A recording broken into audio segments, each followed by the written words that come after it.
ओम शांति। आज का प्रातः क्लास है, दिन सोमवार, तारीख 18/3/1963।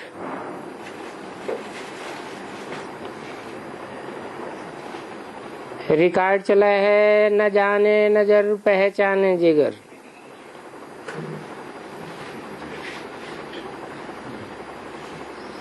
ये सपना नहीं,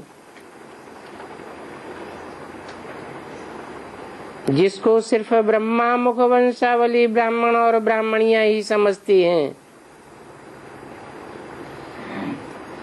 कहने में भल तुम ब्रह्मा कुमारी और ब्रह्मा कुमार कहलाते हो, परंतु लिखा पढ़ी में या जहां भी हो सके वहां भी कहना और लिखना ब्रह्मा मुख वंशावली ठीक है, क्योंकि ये नॉलेज नई है और बहुत पेचीदा है। जब यहाँ किसको कहा जाता है कि यहाँ मम्मा रहती है, यहाँ बाबा रहते हैं, तो जो नया मनुष्य होगा वो समझेंगे शायद ब्रह्मा और सरस्वती कोई युगल है।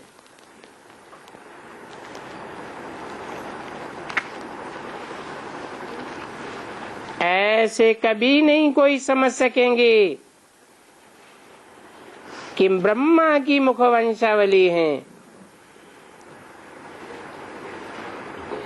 क्योंकि सिर्फ ऐसे भी नहीं कहना चाहिए कि ब्रह्मा वंशी। ब्रह्मा वंशी तो बाप के सभी बच्चे हैं, परंतु मुख वंशावली अक्षर कहाँ भी लिखने और डालने से फिर वो ऐसे नहीं समझे कि ये ब्रह्मा की कोई कुख वंशावली बच्ची है, क्योंकि हर एक अक्षर का अर्थ बड़ा अच्छी तरह से समझाना पड़ता है।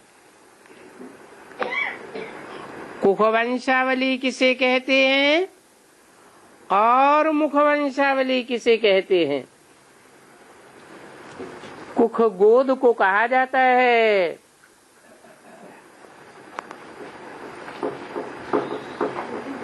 जिनको ब्रह्मा की गोद आती है याद। मुख से बोले हुए महावाक्य याद नहीं आते हैं, उनको कहेंगे कुख वंशावली। और जिनको ब्रह्मा या ब्रह्मा कुमार कुमारियों की गोद याद नहीं आती है, मुख से बोले हुए महावाक्य ही याद आते हैं,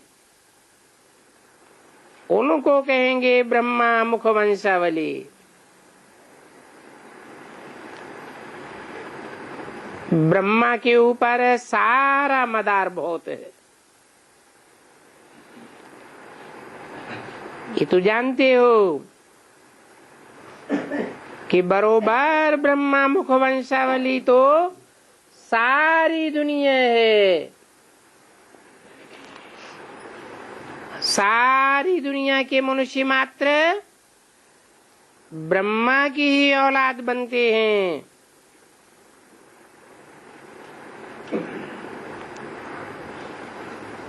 क्योंकि जब ब्रह्मा को प्रजापिता कहा जाता है तो सारी 500-700 करोड़ प्रजा का पिता है। पहले तो इन लोगों ने वहां लिख दिया है कि कृष्ण को इतनी रानियां थी, इतने बच्चे थे, क्योंकि शास्त्रों में तो बहुत रोला लिखा पड़ा है। कोई सेंसिबल सुने तो वो रोला उसकी बुद्धि में चल भी नहीं सकता है। प्रजापिता तो बहुत मशहूर है। शास्त्रों में नाम प्रजापति दे दिया है।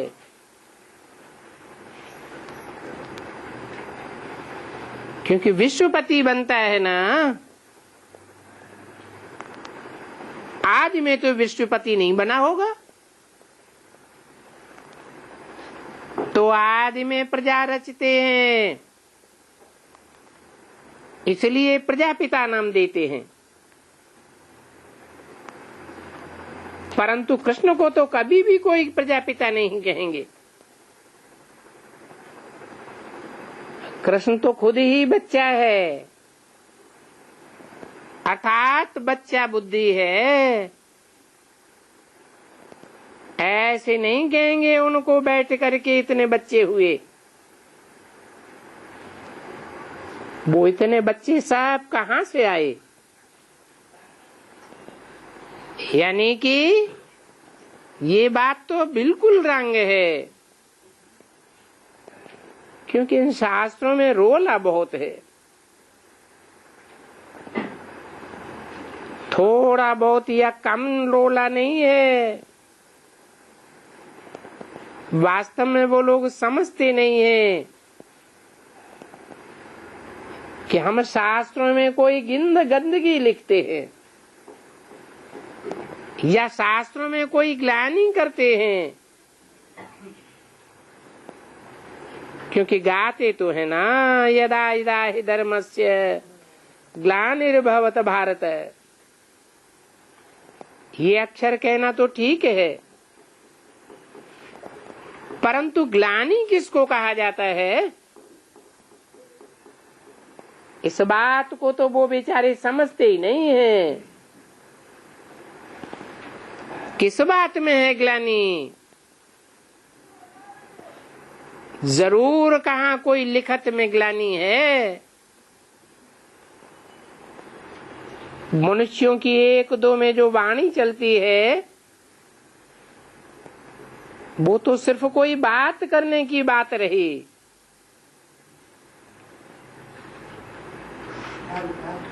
परंतु ये ग्लानि कहाँ लिखी हुई है? तो बाप आकर समझाते हैं कि ये शास्त्रों में ग्लानि लिखी हुई है। क्या ग्लानि लिखी हुई है? कि भगवान बाप सर्वव्यापी है। ये बात शास्त्रों से निकली है। क्योंकि मनुष्य कहते हैं ऐसे तो नहीं कहेंगे। तो भारत का सारा मदार इन शास्त्रों पर हो गया।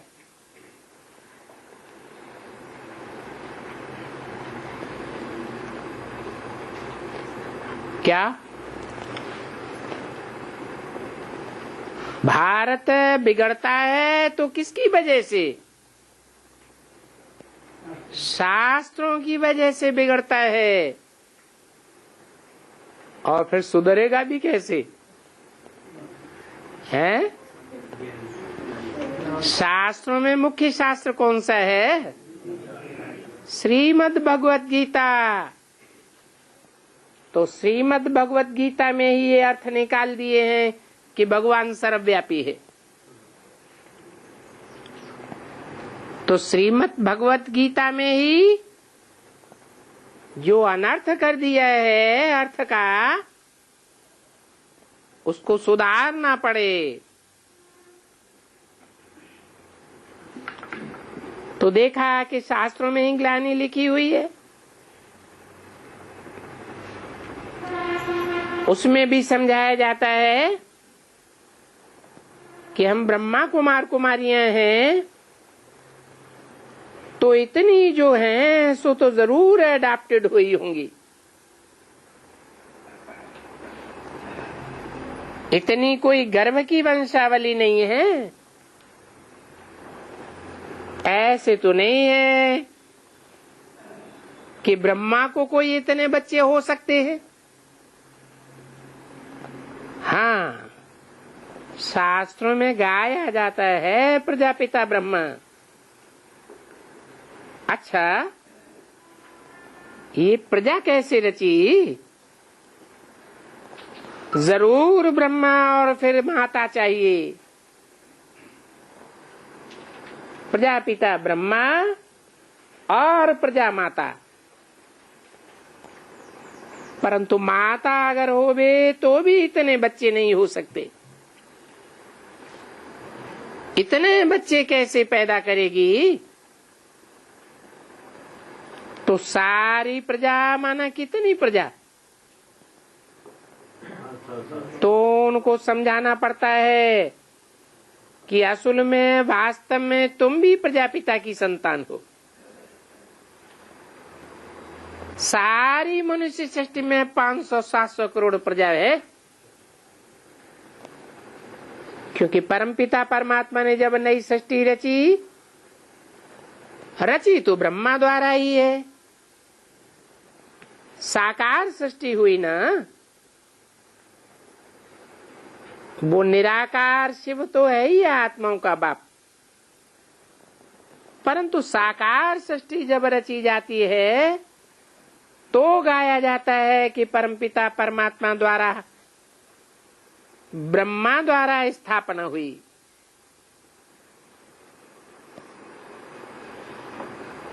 प्रजापिता सिर्फ उनका नाम हुआ। प्रजापिता विष्णु को नहीं कहेंगे और प्रजापिता शंकर को भी नहीं कहेंगे।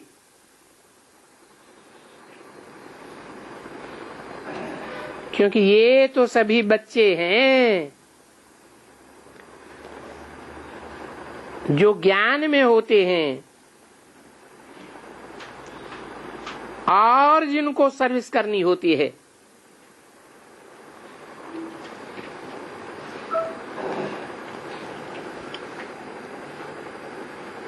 पहले तो प्रजापिता ब्रह्मा,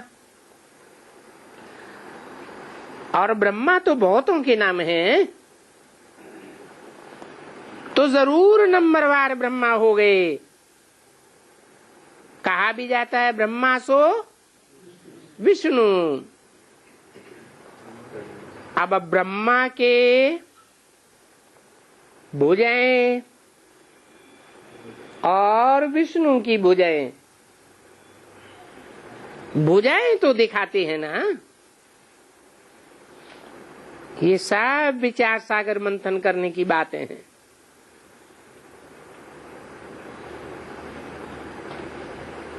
तो आखिरी कहते हैं अरे भाई बाप को याद करो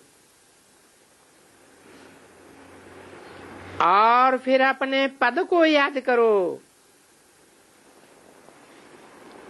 तो आता है मन मना भव माद्यादि भव। पहले मन मना भव, मेरे को याद करो,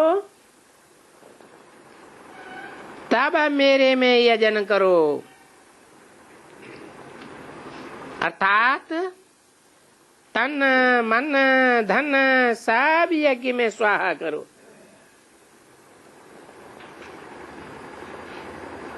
और जो स्वाहा करना है वो तो हर एक का बिल्कुल थोड़ा थोड़ा है, और वो भी पिछाड़ी की बात है। आदि और मध्य में कौन पूरा अर्पण होता है? तो पहले की और पिछाड़ी की बात हुई। कहते भी हैं आदि सो अंत, पर ये डिटेल में समझाना किसको है? प्रजापिता ब्रह्मा मुख वंशावली तो जरूर हो सकती है, फिर वहां स्त्री का प्रश्न ही नहीं उठता है। कहाँ मुख वंशावली किसकी हुई है? पिता की हुई या अम्मा की हुई? तो जब प्रजापिता की मुख वंशावली है तो मां का प्रश्न कहाँ उठा? इसलिए शास्त्रों में लिख दिया है, गीता में भी ऐसे बताया है, मत योनि परम ब्रह्म तस्मिन् गर्भम दधाम्यहम। मत योनि, मत माने मेरी, योनि माने माता, परम ब्रह्म, ब्रह्मा तो बहुत हैं, लेकिन जो परम ब्रह्म है वो ही मेरी माता है। मेरी माने किसकी? कौन बोला? शिव बाप ने बोला, ज्योति बिंदु बाप ने बोला कि जब मैं इस सृष्टि पर आता हूँ तो कोई माता का चोला नहीं लेता हूँ। किसमें प्रवेश करता हूँ? माता में प्रवेश करता हूँ, या ज्ञान का बीज डालने वाला के लिए बाप में प्रवेश करता हूँ, प्रजापिता में प्रवेश करता हूँ। तो जिसमें प्रवेश करता हूँ वो हुआ परम ब्रह्म। इसलिए कहते भी हैं गुरुर् ब्रह्मा गुरुर् विष्णु गुरुर्देवो महेश्वर है, गुरु साक्षात परम ब्रह्म तस्मै श्री गुरुवे नमः। उस गुरु को मैं नमस्कार करता हूँ, गुरु ब्रह्मा को नहीं, गुरु विष्णु को नहीं, गुरु शंकर को भी नहीं। किसको नमस्कार करता हूँ? जो साक्षात है। साक्षात माने अप्रत्यक्ष है या प्रत्यक्ष है? जो प्रत्यक्ष है उस सदगुरु को मैं नमन करता हूँ। तो फिर वो प्रजापिता मुखवंशावली के बनाने के लिए स्त्री की बात नहीं है। हाँ, पीछे होते हैं, क्योंकि माता तो वहां है नहीं वास्तव में। माता तो कहा जाता है तब जब कहते हैं तुमेव माता च पिता त्वमेव, तू ही मेरी माता है, तू ही मेरा पिता है। तू ही एक को कहा जाता है या दो को कहा जाता है? एक को कहा जाता है। तो जब तुम ही हो माता पिता, तुम ही हो, ऐसे कहा जाता है तो वो तो एक को कहा जाता है। एक पर्सनालिटी है या दो पर्सनालिटी हैं? पर्सनालिटी तो एक ही है, परंतु एक ही पर्सनालिटी में दो आत्माएं कंबाइंड पार्ट बजाती। कहते हैं बाप दादा कंबाइंड रूप अर्धनारीश्वर का दिखाते हैं। आधा पुरुष संस्कार वाला और आधा स्त्री संस्कार वाला। तो इससे साबित होता है कि वो एक है, क्योंकि वो एक गांठ है, बड़ी भारी गांठ है। जो कहा जाता है तुम माता पिता हम बालक तेरे। अभी यहाँ अगर सरस्वती बैठी है और बाबा भी यहाँ बैठे हैं, तो अगर कोई कहे तुम माता पिता हम बालक तेरे, वो हम किसकी महिमा करते हैं? इनकी, किनकी? इनकी कह के किस तरफ इशारा करते थे? है? नहीं, इनकी कहकर ब्रह्मा की तरफ इशारा करते थे। मुरली किसके तन में चल रही थी? तो जिसके तन में मुरली चल रही थी, उसके तन में बोलने वाले शिव की बाजू में कौन आत्मा बैठी हुई थी? है? बोलने वाला शिव, उसके बाजू में कौन आत्मा बैठी हुई थी? ब्रह्मा की आत्मा बैठी हुई थी। तो जो बाजू में बैठी हुई थी उसके लिए बोला,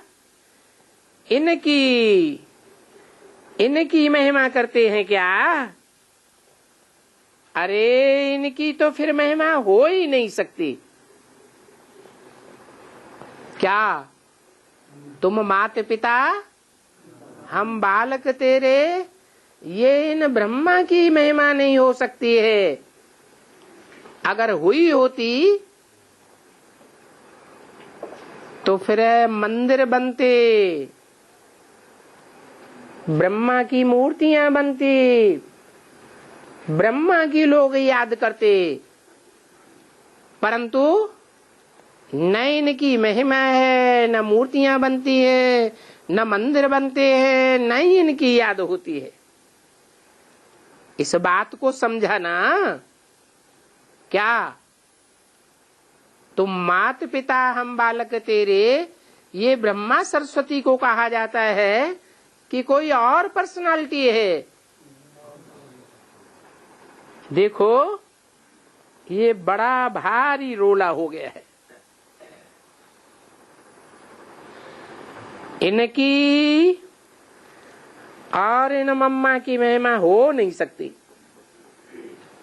हम कहते ही हैं उनको, तुम माता पिता हम बालक तेरे, अर्थात उनको कहते हैं परम पिता परमात्मा को। किस तरफ इशारा किया उनको कहकर? उनको माने दूर होकर दिया। दूर क्यों कर दिया? क्योंकि वो पार्ट भविष्य में प्रत्यक्ष होने वाला था। ये वाणी तो 63 की है। अगर उनके हिसाब से लेवें तो वो पिता है और ये माता हो जाती है, परंतु ऐसा है नहीं। कैसा कि ब्रह्मा पिता है और सरस्वती माता है। फिर यहाँ दुनिया में भी जगदम्बा का मशहूर तो है ना। तो जगदम्बा फिर अलग हो जाती है। नाम क्या है? जगतम्बा। जगत में कितने हैं? जगत में तो 500 करोड़ मनुष्य हैं। सबकी माता साबित हो जाती है। और ये ब्रह्मा सरस्वती प्रैक्टिकल में देखें तो सिर्फ ब्रह्मा कुमार कुमारी ही इनको माता मानते हैं, पिता मानते हैं, या सारी दुनिया मानती है? हैं? ब्रह्मा कुमार कुमारी ही तो माता पिता मानते हैं, सारी दुनिया तो नहीं मानती। तो जगत पिता जगदम्बा कैसे हुए? तो इस माता को जगदम्बा फिर नहीं कहा जाता है। किस माता को? ओम राधे सरस्वती को। तो बहुत रोला हो गया है समझने का।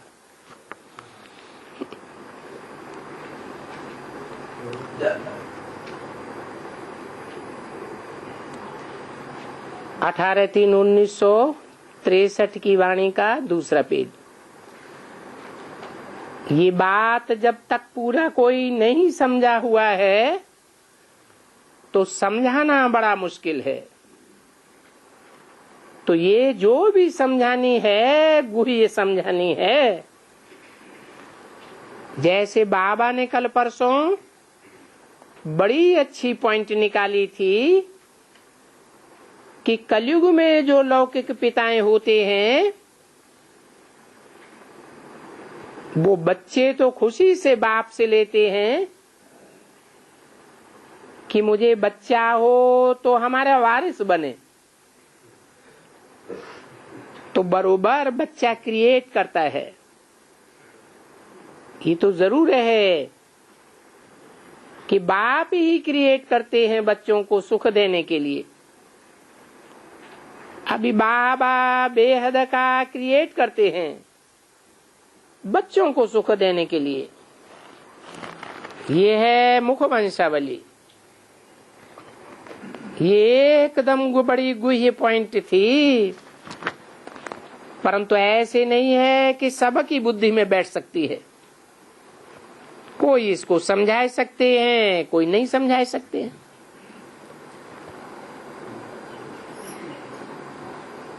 वास्तव में तो पूरी गहराई से कोई भी नहीं समझा सकते।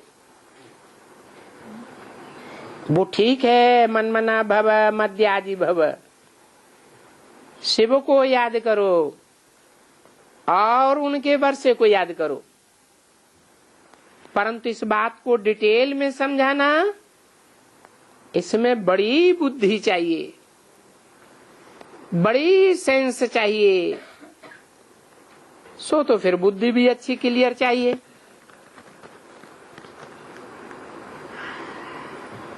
शेर की भी बुद्धि चाहिए। वो चरिये खरिये नहीं धारण कर सकते हैं। तो बाबा ने समझाया था बहुत अच्छी तरह से, ये समझाया था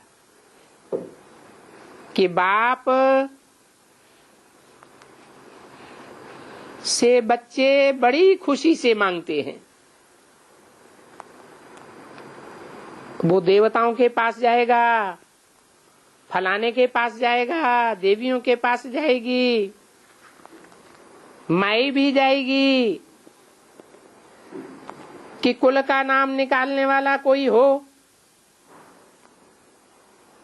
ऐसा बच्चा हो जो हमारे कुल का नाम वाला करे। नहीं तो हमारी वंशावली कट्ट हो जाएगी। जिनको वंशावली नहीं रहती है वो फिर पिछाड़ी में बहुत माथा मारते हैं, परंतु वो तो बेचारे कहते हैं हम बच्चे को सुख ले दें। पर बच्चा जन्म लेते भी कभी कभी बीमार हो जाता है। कभी तो बच्चा जन्म लेते ही अंधा पैदा होता है, कभी आगे चल करके दुख भोगते हैं, तो फिर क्या कहा जाता है? ये तो पास्ट के कर्म हैं जो इनको हाड़ा देते हैं। अब इसमें बाप का तो कोई दोष नहीं हुआ। वो तो बेचारा कहता है मैं सुख के लिए इनको रचा, परंतु वो जो पास्ट में कर्म करके आए उनको बहुत आड़े हो जाते हैं, क्योंकि उल्टे कर्म करते आए हैं। अभी इस समय में बाबा ने समझाया कि बाबा बच्चों को सुख के लिए अडॉप्ट करते हैं और अडॉप्ट करके उनको फिर सुख के लिए कर्म सिखलाते हैं। अभी हमें आइंदा के लिए बाबा सावधान करते हैं, क्योंकि ये बातें कोई गीता व भागवत में लिखी हुई नहीं है। उन शास्त्रों में तो कुछ भी नहीं है। गीता और भागवत में कुछ गोया है ही नहीं। वो तो जैसे दंत कथाएं हो गई। तो बाप कहते हैं मैं तुम बच्चों को अडॉप्ट करता हूं। देखो डायरेक्ट आकर के कहते हैं ना, और कहते किसको हैं? अपने जीव आत्मा को कहो, आत्मा को कहो, उनसे ही कहते हैं। आत्मा तो सुनेगी आर्गन से। कहते भी हैं वो आत्मा है, वह जीव आत्मा जो ऐसा कर्म करके आई है जो फिर अभी उनको भोगना पड़ता है। फिर भी आत्मा को शरीर तो लेना ही है, परंतु आत्मा को बैठ करके सिखलाते हैं कि हे बच्चे, अभी मैं तुमको ऐसे कर्म सिखलाता हूं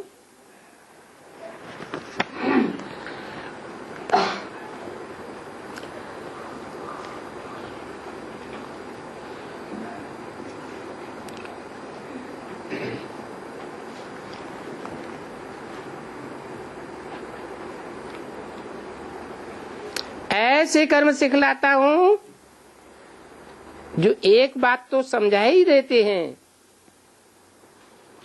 कि वो माया नहीं होती है,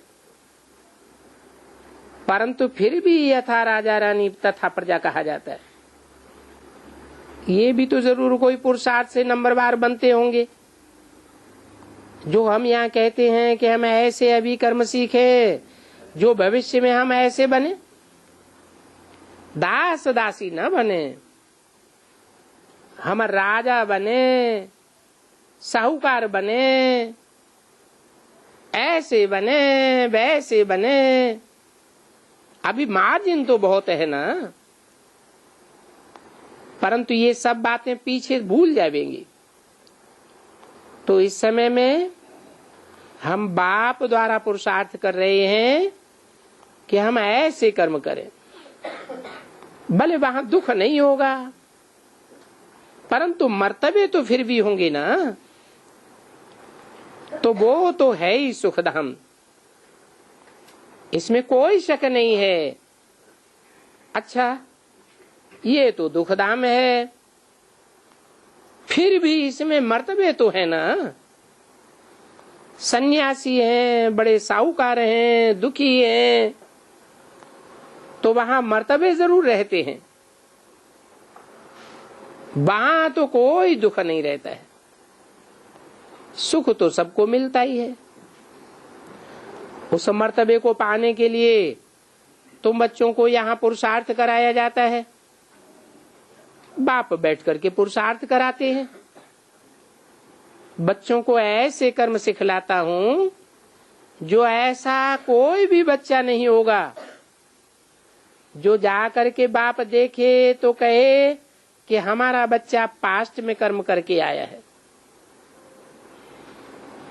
ऐसे कर्म करके आया है जो बहुत दुखी हुआ है, जैसे अभी होते हैं।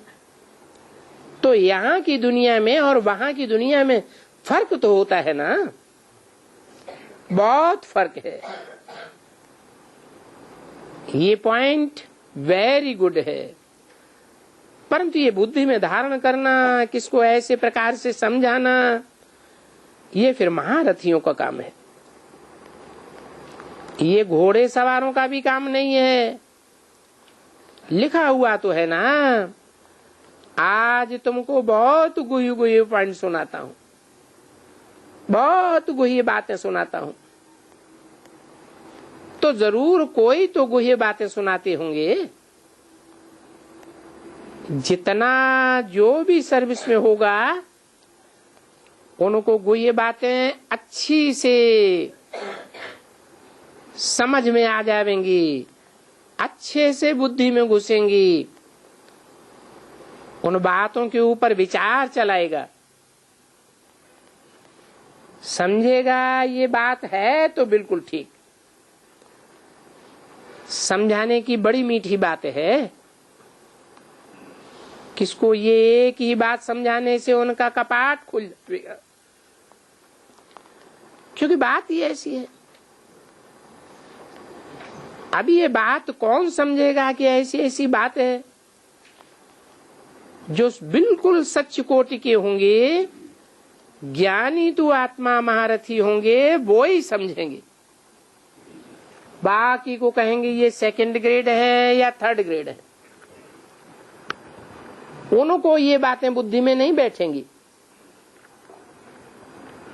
जो धारणा कर ले वे, क्योंकि धारणा तो करनी होती है। 18/3/1963 की वाणी का 3रा पेज। ऐसी ऐसी कोई पॉइंट होती है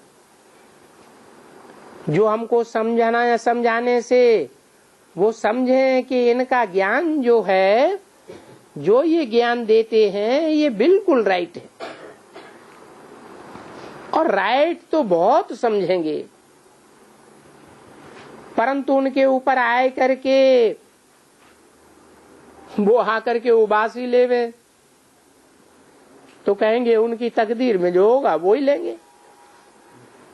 और फिर हम भी समझ सकते हैं कि जो भी कल पहले वाले अपने से कील अच्छे बच्चे होंगे वो तो जरूर उठाई लेंगे। धारणा करनी है, फट से धारणा करनी है, क्योंकि धन दिए धन ना खूटे। बाबा धन देते ही हैं, ये हमारी नॉलेज ही ऐसी है। ऐसे नहीं है कि कोई परंपरा है कि ये नॉलेज चलनी है या इतने समय कोई धारण करके जाने ही है, नहीं। वो तो समझा जाता है कि ये नॉलेज बस हमको अभी मिली है,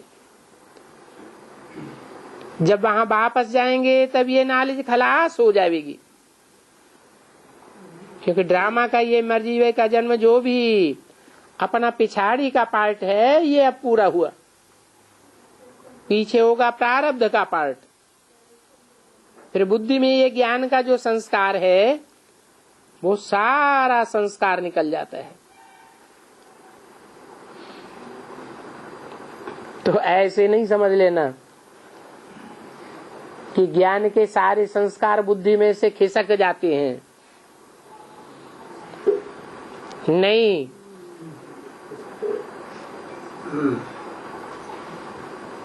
आत्मा ज्ञान के संस्कार ले तो जाती है, क्योंकि इस पढ़ाई में तो ये ऐसा होता है ना।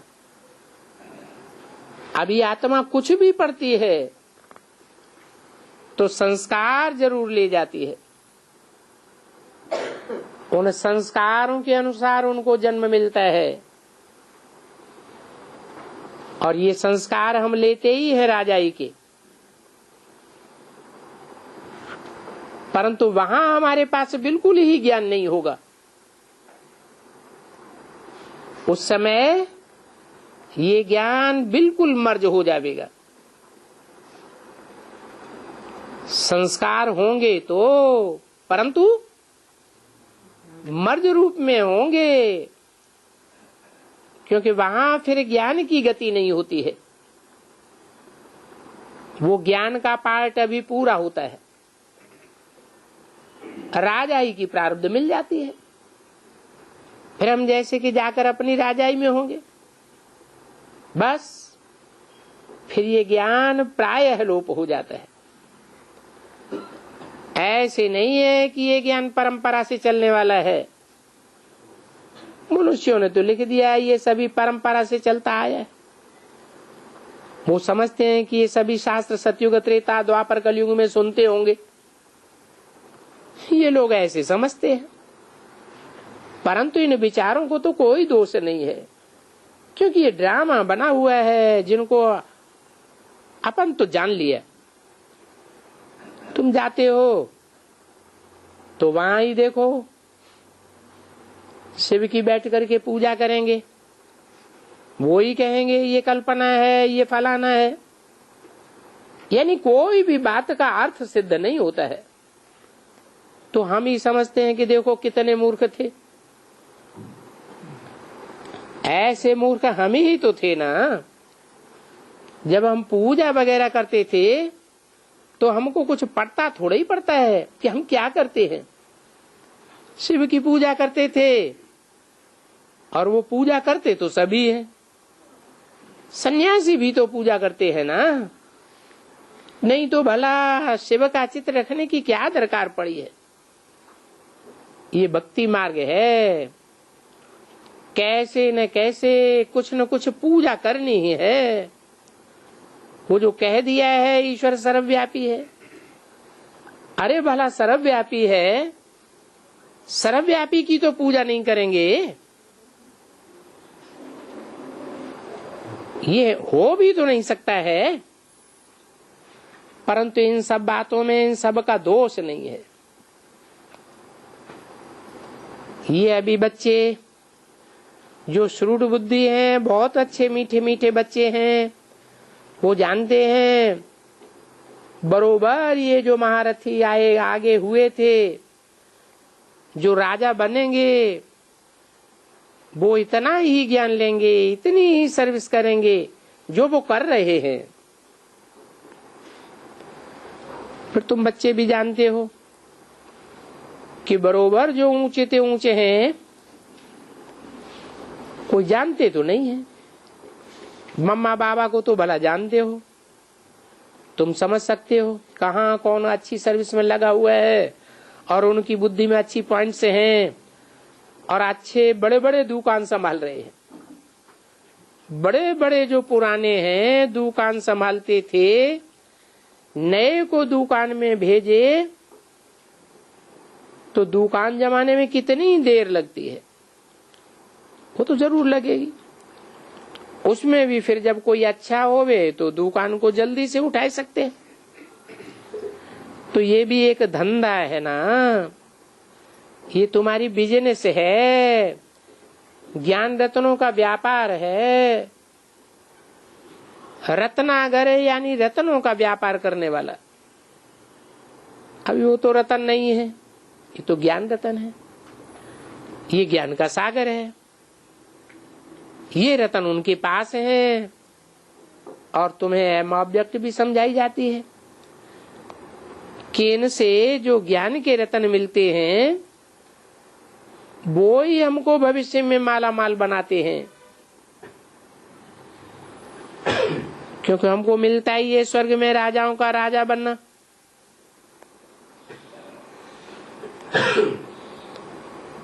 यानी साहूकार बनना। ये तो जानते हो अभी यहाँ कोई साहूकारों की तो बात नहीं है, वो तो भविष्य की बात है। ज्ञान से हम इतना साहूकार बनते हैं। अब ये तो बच्चों को समझाया गया है कि ज्ञान से सदगति होती है और वो सदगति सबकी होनी है और सतयुग को ही सदगति कहा जाता है, कलयुग को कहा ही जाता है दुर्गति। अभी कलयुग से सदगति ऐसे तो नहीं कहेंगे। सच्च गति स्थापन करने वाला अर्थात सच्च गद्दी स्थापन करने वाला, स्वर्ग स्थापन करने वाला, वो तो सिवाय परमपिता परमात्मा की कभी हो ही नहीं सकता। तुम बच्चों को बाबा ने बार बार कहा है, ये गांधी का नाम सदैव लेते रहो, क्योंकि गांधी की बड़ी महिमा है। वो गांधी ने जो कह दिया है पतित पावन, तो गोया अपन को भी पतित तो कह देते हैं ना, अपन को भी पतित समझते हैं ना, तब तो कहते हैं पतित पावन आओ। वो समझा है कि पतितों को पावन करने वाला सिर्फ एक ही है, परंतु वो एक भी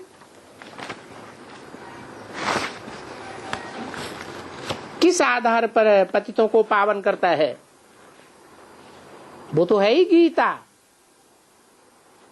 देखो वो गांधी जी कहते थे पतित पावन सीताराम, परंतु हाथ में रामायण उठाते थे या गीता उठाते थे? हाथ में गीता उठाते थे। तो देखो कितना फर्क हो गया। मनुष्यों को तो पता ही नहीं है और हम तो इस राज को जानते हैं। अभी तो आजकल हम सब रिकॉर्ड भी भरते हैं, उसमें तो और ही खबरदारी करनी पड़ती है। गांधी का भी नाम बहुत बाला है और उनके हाथ में दी हुई है गीता। अब बताओ गीता किसके हाथ में है? उन्हीं के हाथ में है जिनको कहा जाता है कौरवपति। क्या कौरवपति कौन? आज की दुनिया के हिसाब से जो कौरव हैं उनका पति कौन है? जिनके चित्र हर ऑफिस में लगाए जाते हैं, हैं? क्या नाम बताया? गांधी जी। कौरवपति क्यों कह दिया? कौ माने कौआ, रव माने शोरगुल, क्योंकि कौओं की तरह शोरगुल करते रहते हैं कि हम स्वर्ग लावेंगे, स्वर्ग लावेंगे, लेकिन स्वर्ग की जगह और क्या बनता जाता है? और ही नरक बनता जाता है। तो कौओं की काव काव हुई ना। अभी उसमें तो ऐसी कुछ भी बात नहीं लिखी हुई है जिसे हम गीता कहते हैं। अभी वो उठाते हैं गीता और कहते भी हैं पतित पावन सीताराम, सीताराम कहते हैं, फिर रघुपति राघव राजा राम की तरफ क्यों चले गए? जबकि वो कृष्ण है, गीता का भगवान है, तो फिर भला उनका नाम क्यों लिख दिया? उसका मतलब ही असल है, राइटियस अक्षर है सभी सीताओं का, सभी पतितों का एक ही पावन करने वाला राम है। ये सभी पतितों की तरफ से क्वेश्चन क्यों उठता है? उठता तो है ना, तो जरूर भगवान ही होगा और कोई दूसरा हो ही नहीं सकता। अभी कितनी उड़ रही है समझाने की बात, जो बाबा बैठ करके समझाते हैं, हाथ में गीता, नाम भी लेते हैं पतित पावन, है भी बरोबर गीता का भगवान पतित पावन, परंतु कृष्ण तो नहीं है ना। परम पिता परमात्मा शिव है, क्योंकि मनुष्य ही पतित बनते हैं। मनुष्यों को नर कहा जाता है। नर को, जो नर पतित है, उस नर पतित को नारायण पावन कौन बनाता है? कहते हैं भगवान ही बनावेगा। तो परमपिता परमात्मा शिव ही भगवान हुआ ना। कितनी गांठ पड़ गई है। इसको कहा जाता है गांठ। कोई दूसरा नहीं है जो उस गांठ को समझा सके, और बाप बैठ करके इन बातों को समझाते हैं। उन लोगों को ये भी समझाना पड़े कि पतितों को पावन करने वाला तो एक ही भगवान हो सकता है, और कोई भी पतित को हम आत्मा नहीं कह सकते हैं। जब है ही पतित दुनिया, तो अभी महात्माएं कहां से आ जाएंगे?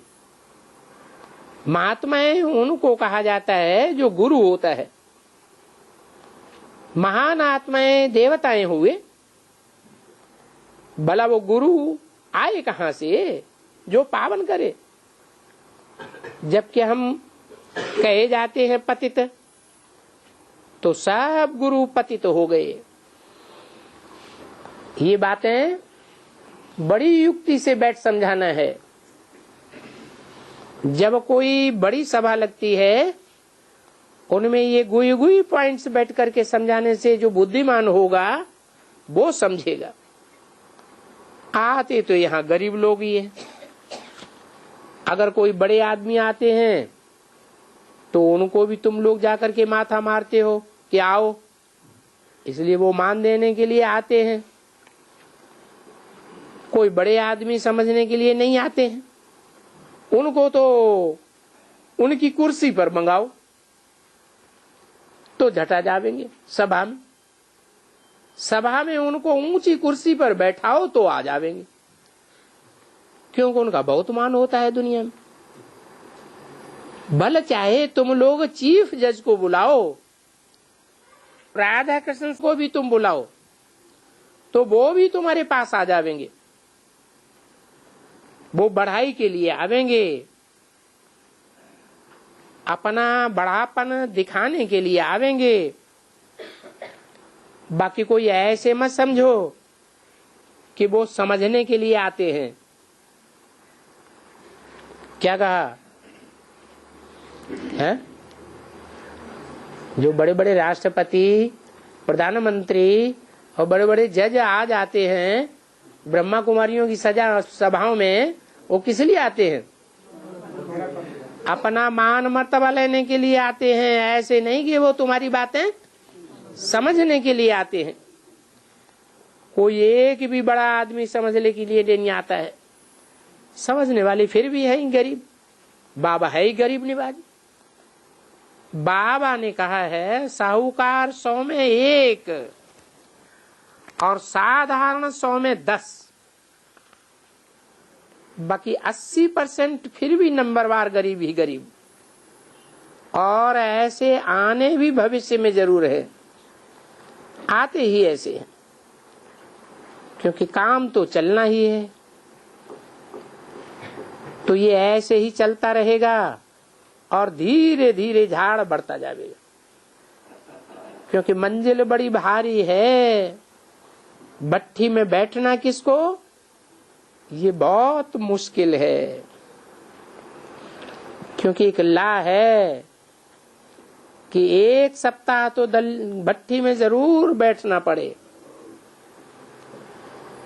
क्योंकि ये कायदा है, शास्त्रों का भी कायदा है। क्या कायदा है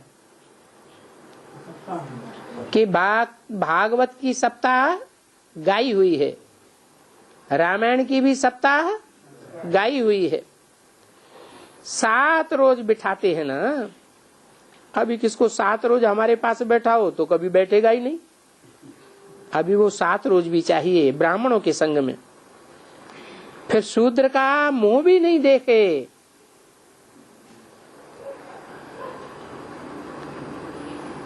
क्योंकि अगर भट्ठी में रह करके शूद्रों का मुंह देखा तो उनके संग का रंग जरूर लग जाएगा। वो शूद्र उनके वाइब्रेशन ही खराब कर देते हैं। ये नॉलेज बड़ी गुह्य है। अरे ये सृष्टि का मालिक बनाने के लिए भगवान आकर के पढ़ाते हैं। कोई मासी का घर थोड़ा ही है। और है फिर देखो गरीबों के लिए।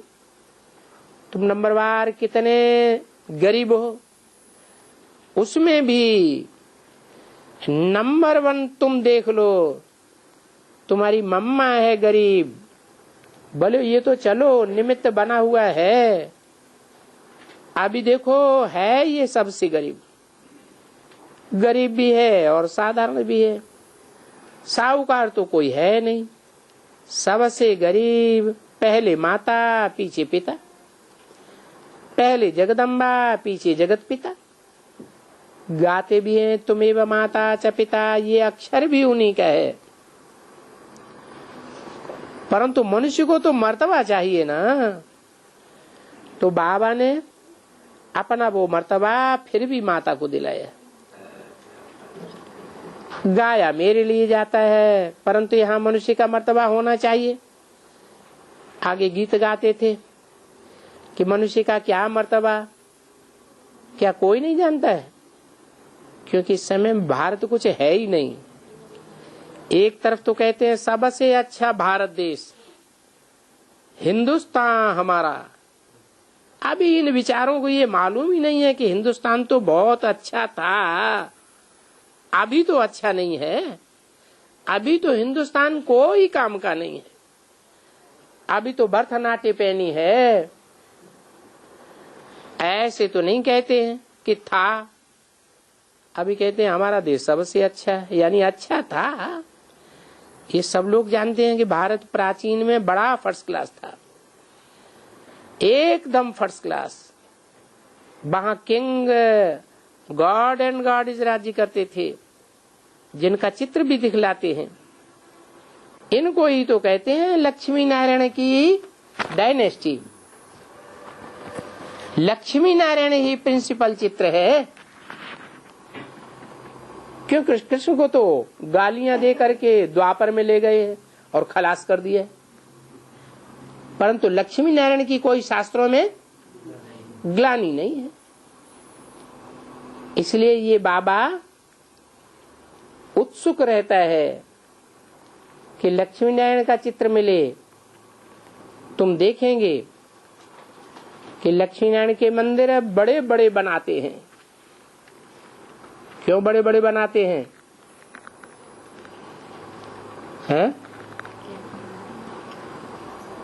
लक्ष्मी नारायण के मंदिर बड़े बड़े बनाते हैं और जगदम्बा का मंदिर छोटा बनाते हैं। क्यों, ऐसा क्यों है? क्योंकि लक्ष्मी नारायण ने बड़ी सेवा की है। बड़ी सेवा तो मंदिर भी बड़ा बनाते हैं और बड़े बड़े आदमी भी लक्ष्मी नारायण के मंदिर पर पैसा खर्च करते हैं। तो जैसा जैसा वायुमंडल देखते हैं ऐसे हम चित्र भी बांटते हैं। तो हम समझावे, बाबा ने भी बताया है, हम तुमको राजाओं का राजा बनाऊंगा, नर से नारायण बनना है, क्योंकि ये है ही सत्यनारायण की सत्य कथा। सत्यनारायण की बनाने की कथा है ना, और नॉलेज भी है सत्यनारायण की। किंगडम जब स्थापन होती है तो जरूर किंग एंड क्वीन का नाम तो बाला होता है ना, बरोबर और भी चित्र बड़े बड़े दिखलाते हैं, भले उनमें बुद्धि कुछ नहीं है। सांवरा नारायण को बना देते हैं, गोरी लक्ष्मी को बना देते हैं, परंतु समझने वाले कुछ भी नहीं समझते। क्या है समझने की बात है? जो सांवरा नारायण को बना दिया और गोरा लक्ष्मी को बना दिया, इसमें समझने की बात क्या है? यही समझने की बात है कि लक्ष्मी नारायण ने जन्म जन्मांतर जैसे जैसे कर्म किए हैं वैसा वैसा उनका चित्र बनाई दिए है। लक्ष्मी जन्म जन्मांतर पवित्र होकर रही है या अपवित्र बनी है? भारत की रानियां पवित्र होकर रही है या अपवित्र बनी है? पवित्र होकर रही है। उनमें मुख्य है लक्ष्मी, तो उनको गोरा दिखाया। पुरुषों को तो सबको क्या बताई दिया है? सबको बताई दिया दुर्योधन दुशासन। उसमें फिर नारायण और ब्रह्मा भी आ जाता है। तो देखो, बेचारे चित्र तो बनाते हैं, नारायण को 4 भुजाएं देते हैं ना, अर्थ तो कोई भी नहीं निकलता है, परंतु फिर भी ऐसे बुद्धुओं को समझाना तो पड़ता है। नहीं तो चित्र हैं न समझने के कारण बिल्कुल अनजान बच्चे हैं। ये बच्चे ऐसे हैं जैसे बाबा कहते हैं कि हम जब गए थे चक्राता में तो वहां देखा खेती करने वाले पहाड़ी लोग थे। उनको कोई पढ़ाता था तो पढ़ते ही नहीं थे, बोलते थे नहीं हमको तो यही धंधा अच्छा लगता है, खेती करने का। तो इस समय में ये रिलीजियस तो है ही नहीं, सब अधर्मी हैं।